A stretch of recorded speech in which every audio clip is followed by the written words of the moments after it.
What's up, everybody? It's your boy Al. And I'm Erica. And today on the Al and Erica show, we're going to be talking about what, babe? Changes. Everybody goes through them. Now, how do they affect your relationship? Changes. Love changes. Love just what love makes one do. Wait, you want to talk about it? Oh, yeah, I want to talk about it. Let's talk about it.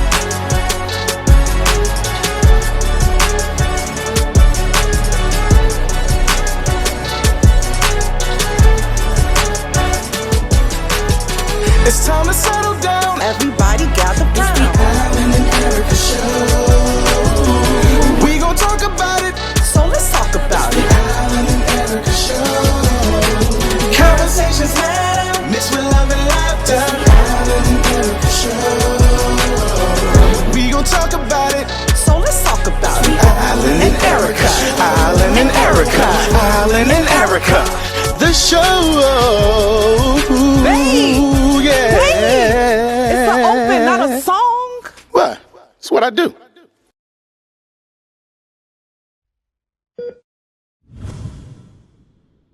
All right, y'all. Today we're going to be talking about changes. Yes. That's right. Changes in your lifestyle, changes in relationships, changes in the way you eat, the way you talk, the way you walk, the way you do everything.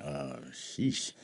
The way We went through all of those. lifestyle changes, man. Changes, period. Just put everything change in a box. Yes. You know what I'm saying? So that's what we're going to talk about. So you want to kick it off today, Mrs. Irvin? Sure. Well, you named Yeah. a lot of changes already. So, Mr. Alan Lamont Irvin III, father of Alan Lamont Irvin IV, what is a big change that you have encountered during our relationships thus far?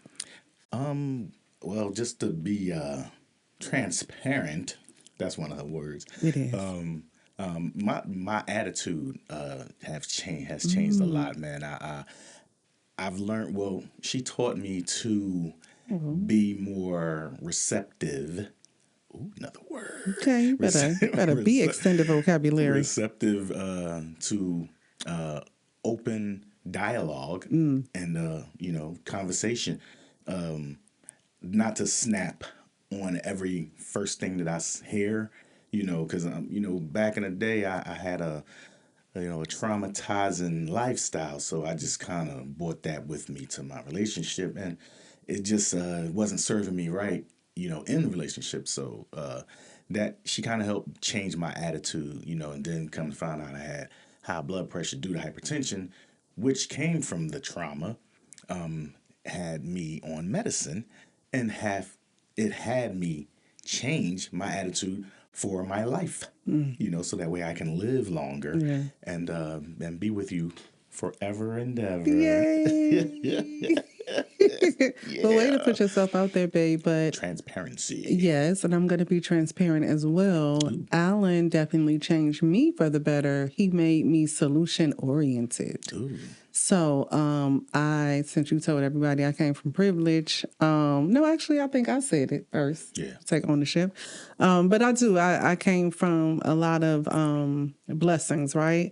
But he definitely showed me how to be solution oriented. So don't have the temper tantrum about what's going wrong. Immediately pivot and find the answer. Like, okay, this happened. Don't sit in your emotions. What are we going to do next? Right. So you definitely, hands down, taught me how to change that. So I like that you, in the beginning of the program, talked about all the changes that we've actually encountered together, which is awesome within itself. The first one you named was our lifestyle change. Both Alan and I have struggled with our weight. Alan started extremely thin in life. That was not my plight. And then he gained some weight on purpose. Yep. And then in adulthood, tried to figure out a way to find a nice balance of being buff, but still fit, right? And then mine was the opposite. I grew up fairly chubby. I mean, I guess in my early years, I wasn't, but definitely during adolescent years, I was chubby. And then I lost a lot of weight. And then, of course, in my adulthood, it's been a balance of trying to figure out how to keep the weight off. So how did we do that together? First, how did you do it individually? And then how did we do it together? Well, at first I was going to the gym a lot. You know, I was a gym guy. You know, just trying to make sure I stayed in shape, and I got big over the years. You know, and I turned out to be like the biggest person in my family, like between me and my brothers. And I looked at myself, and then I heard a lot of people saying, "Hey, how are you getting fat?" And I said, "Oh, wait a minute."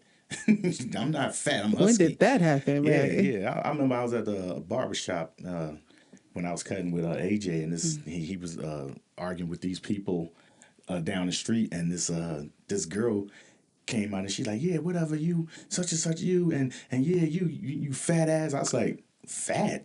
I said, "I'm not fat. I had my arms was out and everything, you know what I'm saying? Because I'm trying to get, you know, shape ups.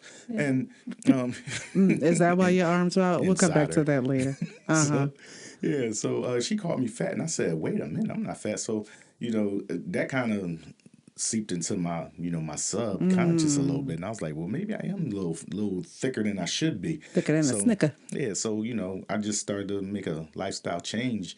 You know, just going to the gym more, running more. You know, a lot of people used to see me running down Kelly Drive all the time, or riding my bike or whatever. So, you know, that was like one of the changes that I had to do, was just to get my body back in shape. And then, you know, when I met Erica, you know, we used to, I used to take her running. We used to run up this hill Yes, all the time, God. doing these burpees, I guess, what they up and Sprints. down, up Yeah. and downs up these hills and shit.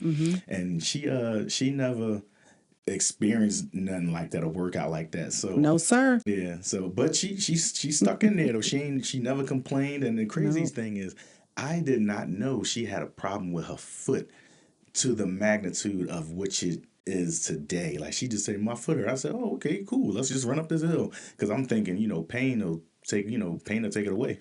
I mean, you know, you just keep working at it. No pain, no gain, right? So, you know, never know. But she toughed it out, man. She a G, and she ran up the hills with me, and we lost a lot of weight. Yes, man. God, you know, we our, did. our lifestyles changed, our energy changed, our attitudes changed. Man, we was just more happy. And then it's like, once you start going back to eating what you know normally eating, man, that stuff takes on the energy of whatever it is that you eating, and you just start to feel a little sluggish and stuff, and you know, with the beef and everything. But I do miss a cheesesteak. Okay, stay focused. Stay focused. Well, I'll piggyback, right? Since you talked about the lifestyle change. Yeah. So for me, like I said, I came from Chicago, definitely meat and potato city. Anybody who's gone to Chicago, the food is like sinfully delicious. Shout out to Okay. Captain Hooks. And then when I moved away, it was one point I lived in Indiana for a little while, and I opened up my freezer. Now, this was one of the first apartments by myself, right? I opened the freezer, and it was nothing but red meat in there. And I just looked and said, I don't think that's normal. Nah. Like, I don't think I should be consuming this much red meat. So from that point, my first change was, okay, why don't I not cook red meat and then just allow myself to have red meat if we go out to eat? Right. So that was the first change I made.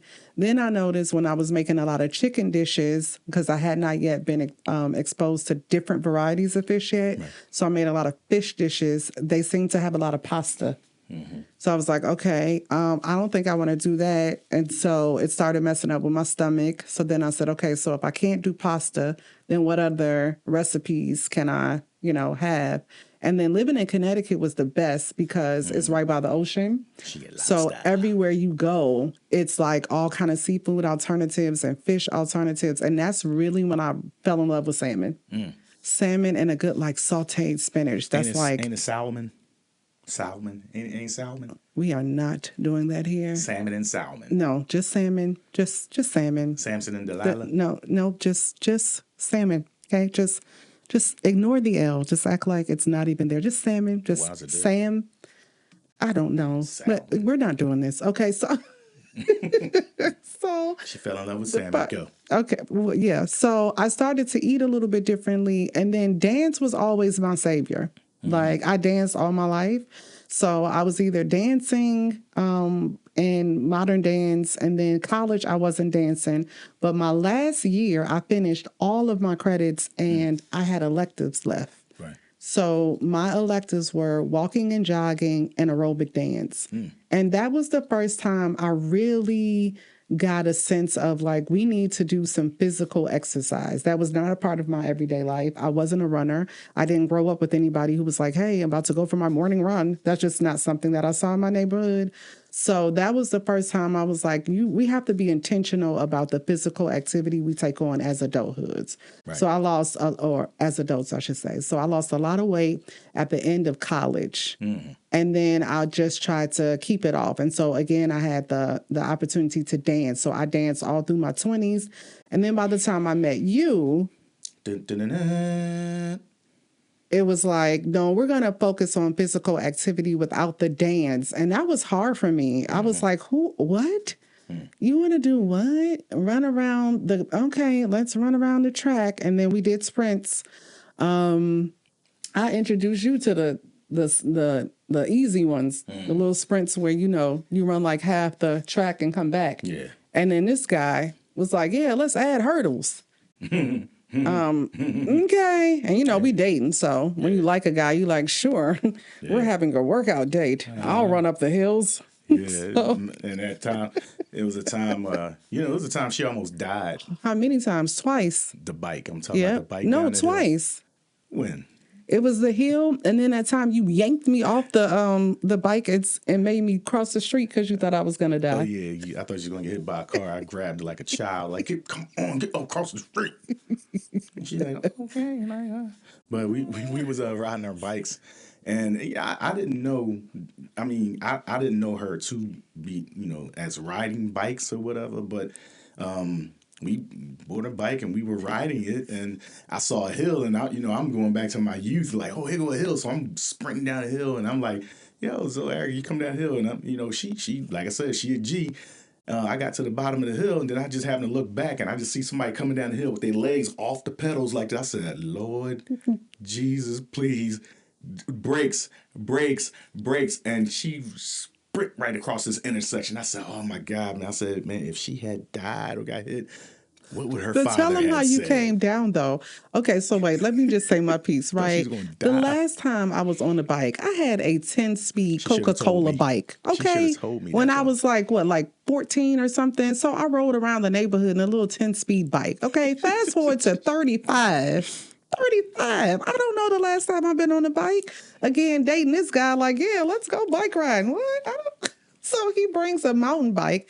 I've never rode a mountain bike. Now, do you tell the guy you like, hey, you want to give me some instructions on this thing? I'm like, come on, Erica, you could do it. So I get on a bike, and he takes me to this neighborhood. And in Philadelphia, they have hills, okay? Just straight up. Tacony Creek Parkway, y'all. Tacony Creek Parkway. Just a mess for no reason. So we're riding, and then we turn the corner. He's leading the way, and he goes, no, you go first. And so we turn this corner, and how am I supposed to know that it's about to go down? Like, there is no this. It goes from straight to this to boom, okay? So if you're riding your bike, you turn the corner, this boom, I'm still pedaling. Why? I forgot when you go downhill, you pick up speed. Baby, when I tell you, I flew down that hill and I took my legs off the pedals thinking that was going to slow down. No, ma'am, okay? I flew down the hill, and at the bottom of the hill was a street. Listen, this was all God. No cars was coming, because if one was coming, I would be dead, okay? Not dead, D-E-D, just dead, okay? Just came straight across the intersection, and then I found the brakes.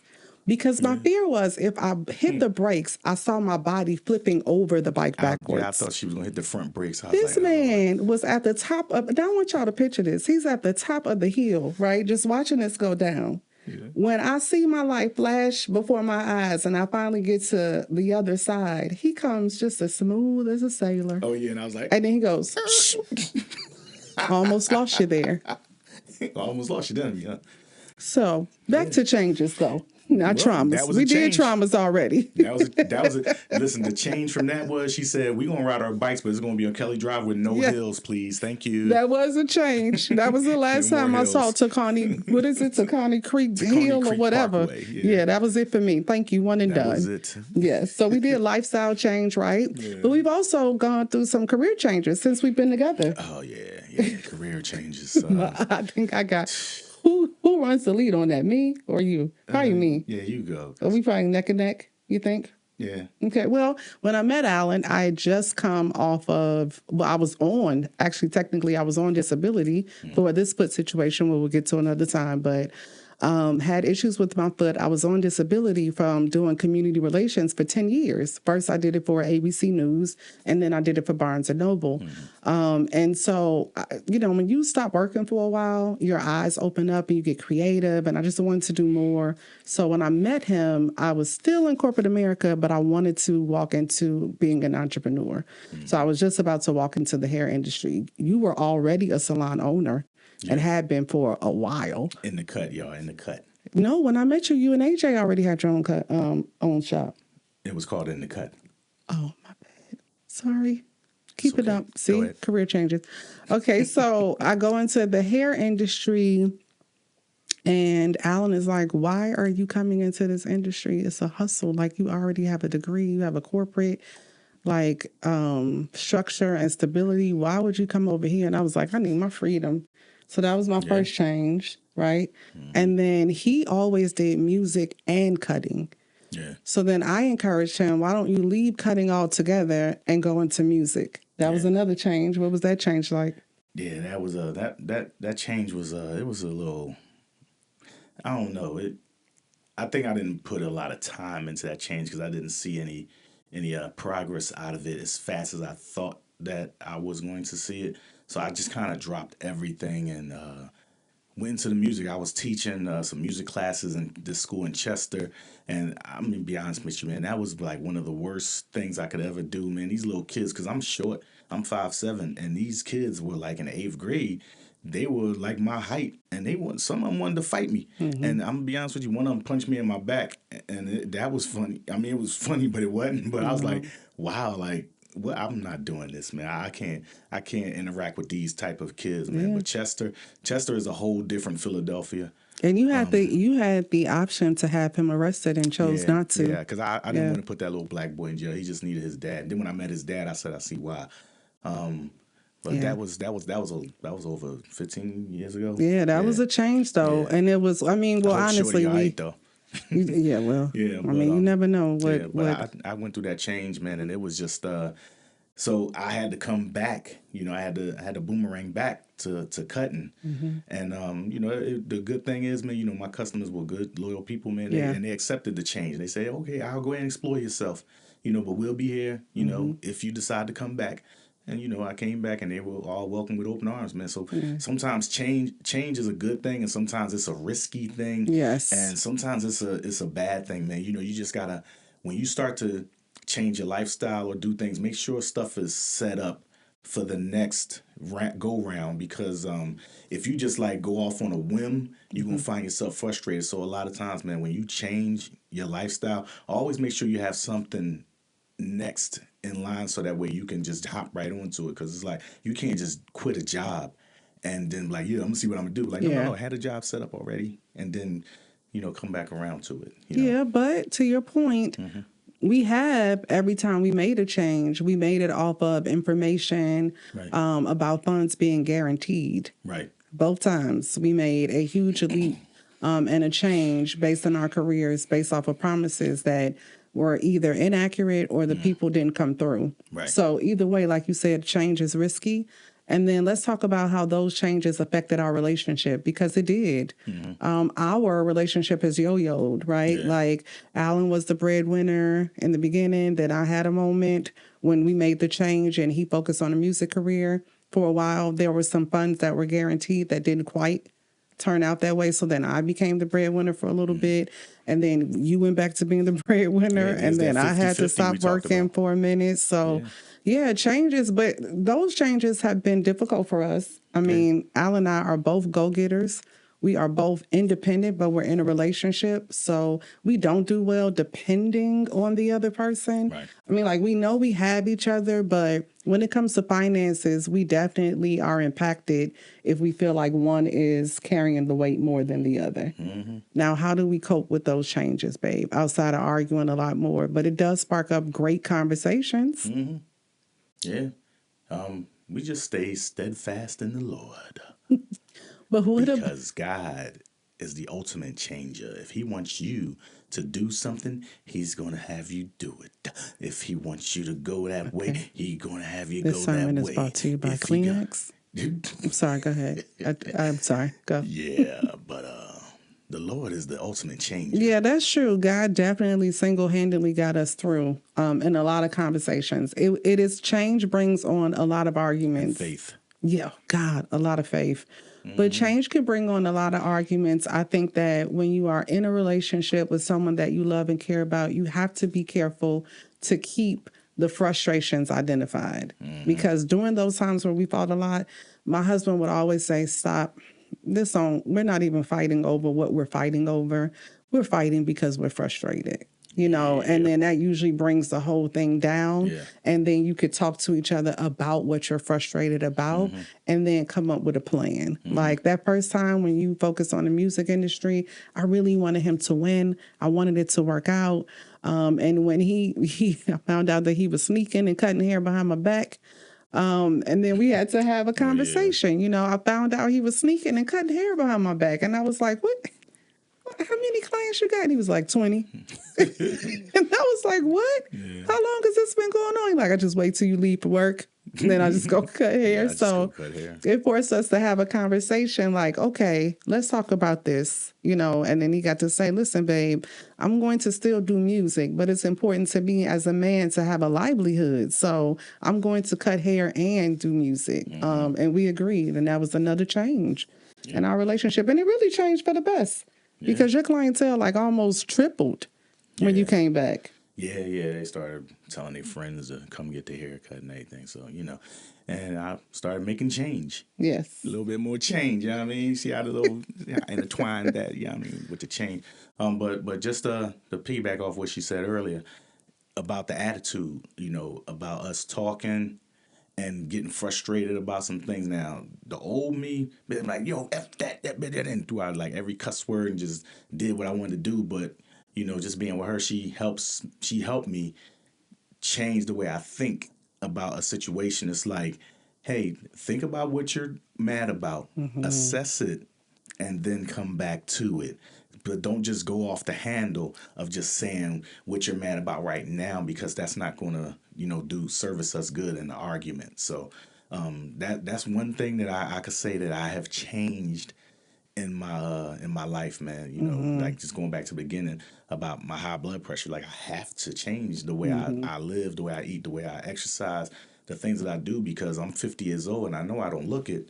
But I know that's right. I'm just trying to maintain my youthful look. Yeah. And God keeping me youthful for the right role that's going to come up sooner or later. Yes. I be having a lot of auditions and they seem to be working out, So Yes. and the change is always good. And then changing cities. Oh, which you vowed never to do. I said I would never, ever, So ever, I'm a ever, city hopper. Ever. And when we first started dating, Alan was like, I don't trust you. And I was like, what? Hello? Why? What did I do? And he said, because since I've known you, you have lived in, 3 cities? When you cities. met me, I was in Connecticut. Then I moved back home to Chicago. And then I got a job in Philadelphia. She a hobo. And you did call me Yeah, I that. called Oh her my a God, I hobo. forgot about that. Said, what, you a hobo? You just be moving. Yeah. And then I remember you were saying that you were talking to a friend about it, and you told him, like, I'm not sure. I don't think I could take her seriously because I think she's a little bit of a hobo. And then the friend told him, well, maybe you will be the one to settle her down. Yeah. And I never told him this, but in that moment, I was like, nope, this is not going to work. It's like nobody's settling me down. Meanwhile, 11 years later. Changes. But I mean, we changed that for one another because I definitely would have left Philadelphia a whole lot sooner than I did if I wasn't with him. But, he came with change. And you brought the biggest change in my life. What was that? I went from being single. You ready, y'all? I went from being single to now having a fiance with 3 kids. Kids. Father, in the name of Jesus, overnight, I'm talking, I gained so much weight immediately because I didn't know how to cook from one person versus 4. I was like, how do you even do this? It's like the family grew to 5, a family of 1 to a family of 5. So I went back to those old recipes like that fit in one pan, like macaroni and cheese and like those kind of meals. So that was another change. We had to learn. Okay, wait, I had to learn, how do I cook healthy meals for a family of 5? Adapting. Yeah, because they're kids, so their palate is not as, advanced as mine. And it was such a unique way for eating for them. Remember, my stepson, shout out to little Ervo. I remember the first time I made Easter dinner, because usually I went home for every holiday, but I was going to be at Philadelphia for the holiday. And I said, he asked, his favorite question is, what are we eating for dinner? So when I told him the menu, he was like, you know how to make soul food? So we ate healthy as a family in our house, which was a change for the kids, a change for you too. Right. Because when I met you, would you say you were never going to eat? Brussels sprouts, asparagus, and spinach. And fish. Oh yeah, fish. I Right. fish. My mom used to buy fish off the truck, and it had bones in it. And you, in Philly, you know about the fish man. Fish man. He come down the block, and you buy this fish, and then you got to take it up there and scale it. I don't even know. He probably got out the school kill. And my God. we got to scale it. And then my mom used to cook the fish, and it had bones in it. And it ain't nothing like having that bone stuck in your throat. Need So some white bread. It ain't work. So I just said, man, I'm never eating fish again until. Da-da-da. Hey, you gonna try these grilled salmon? Try this grilled salmon. Yeah, Salmon. but he. Go ahead. So yeah, no, but he did say that he wasn't going to eat any of those things. And when he was given this monologue, if you will, he had just gotten through eating. He had just gotten through. Wow, see him just hanging around too many. See how many burps that was? I tease him all the time. Oh God, just don't even repeat it. Okay, so he just ate Brussels sprouts, asparagus, and spinach. The spinach was, I used to give raw spinach on our tacos instead of lettuce, so I would cut up the spinach. And the Brussels sprouts and the asparagus is what I put in fried rice. So it's all like within the rice, and he didn't know it. When he was telling his story, he had a Brussels sprout on his fork. I ain't eating no damn Brussels sprouts. So I let him finish his food, peacefully. And I said, hey, by the way, you've had spinach 3 times, and you just got through eating asparagus and Brussels sprouts for the 2nd time. And he was like, you know what? Yeah. So another change. Lied to me. And now I never lied. You never asked. And now I love everything. You do? But see, the spinach thing, my grandma used to get canned spinach. Oh, yeah. And it was slimy. It's like seaweed. And she'd be like, eat the spinach. And then I remember one time she made me eat it. And I just threw up. And I was like, I will never eat spinach again. But I never ate raw spinach. I always ate canned spinach. And I never had canned spinach. Oh, God, please. Canned greens. Let me tell you something. I went to a office party with my grandmother one time, and I will never forget this. She was so outdone. They took the top off of the food. She said, Erica, don't you dare put that on your plate. And I said, why? She said, those are canned greens. Canned greens. Yeah, so I never had canned greens or canned spinach. Canned yams. Never had. Canned everything. Let's just stop. I don't want my ancestors to come up out the floor. We don't play like that. Like my grandparents had their own garden in the back, okay? On the south side of Chicago. Okay? So And on the other side of the tracks, my grandmother ran a speakeasy. She sold beer and crabs. I mean, hey, to each his own. And yet right. it gave Shout you out the to spirit of Edna. entrepreneurship. Huh? Exactly. So, everybody wins. Yeah, man. But change is a good thing, man. You can't stay stuck in your current situation. You have to evolve. You No. have to get out of an apartment to move to a house. You have to, get out of a house and live in a home. Yes. Everything has to be in an evolution. Yes. And You speaking have of to evolve. evolution, sorry, go ahead. No, I was fading out. Okay. But you could go right ahead. I was picking up. Okay. Evolution. Evolution. Okay. And speaking of evolution, when we think about evolution, we always think about the butterfly. And I'll just speak for myself. When I thought a caterpillar turned into a butterfly, I thought that the caterpillar was the little body of the butterfly. I really did. I thought that a caterpillar just grows wings and it becomes a butterfly. Then you start hearing cocoon and all of that. I did not know that the caterpillar had to turn itself into pus. Wow. And then eat itself to even go into the cocoon. Weird, right? And then I didn't know that the cocoon is very tight in nature. And so when it's time for it to come out or finish the metamorphosis phase, I did not know that it is constant squirming and pushing and forcing itself out Yeah, it so turns that it itself can back into an embryo.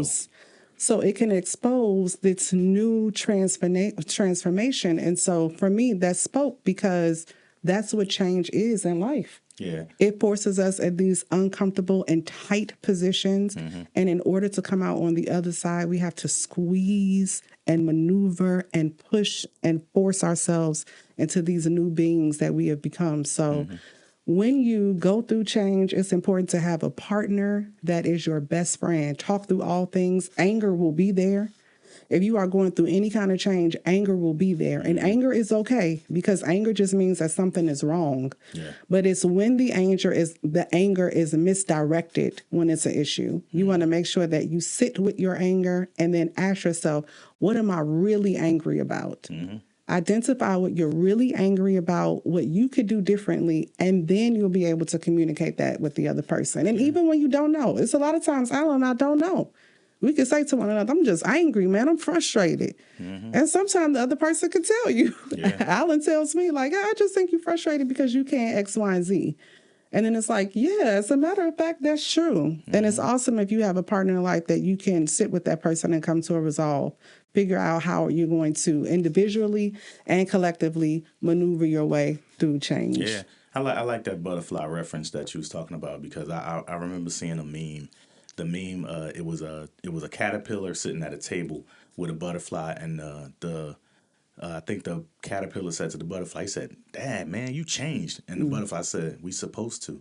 And I love that. I love that that photo. I saved it in my phone because I just thought it was a dope caption. You know, just on change. Like you can't stay dormant. You know, in your current situation, like I said earlier.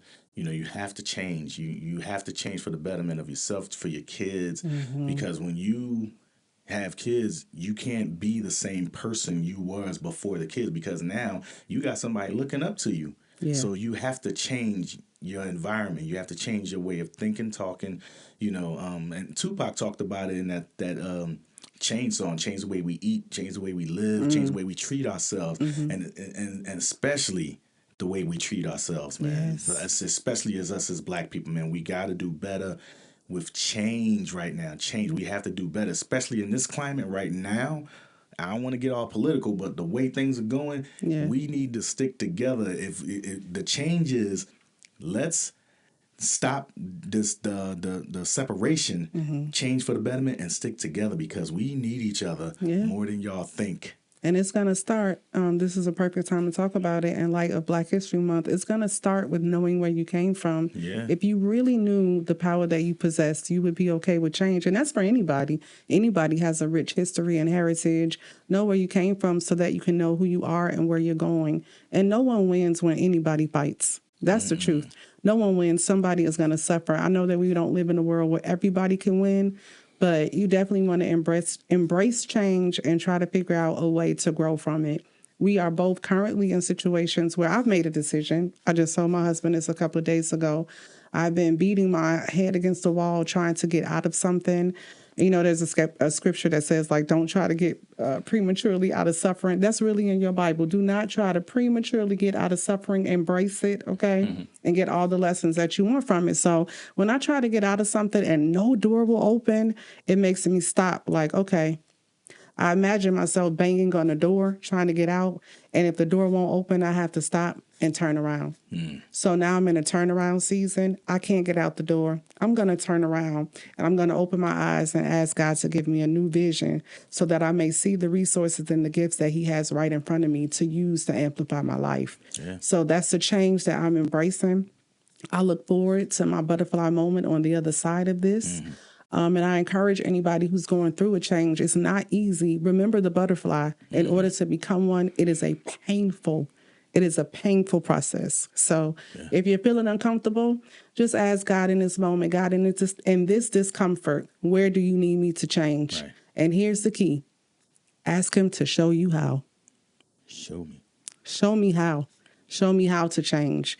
And thank God for the person that you have next to you that will go through the change with you. Show me the way. Hey, show me. Okay. And that serenade was brought to you by the Alan and Erica Show. Any last words, babe? Change. Changing careers, changing everything. Because right now, this show is a change for me and Erica. We're doing this together. It's a big change. It's a big step, and we're hoping to progress from it, man. So we just got to put our best foot forward into the situation and live in the moment. And if you knew better, you do better. So just do better, people. What about you? That's right. Well, I'm going to end on a butterfly note. Just what I said before. Embrace change. Remember that it's a painful process. And we want to hear from you. Whatever changes that you're going through, put them in the comments and let's encourage each other through. So, babe. All right. You're Alan? Black butterfly. No. Sail across the Y'all help me. water. Ain't nobody praying for me. He's Tell Alan. your sons I'm and Erica. daughters And that's going to do it for the Alan and Erica Show. trouble See you next time. Bye.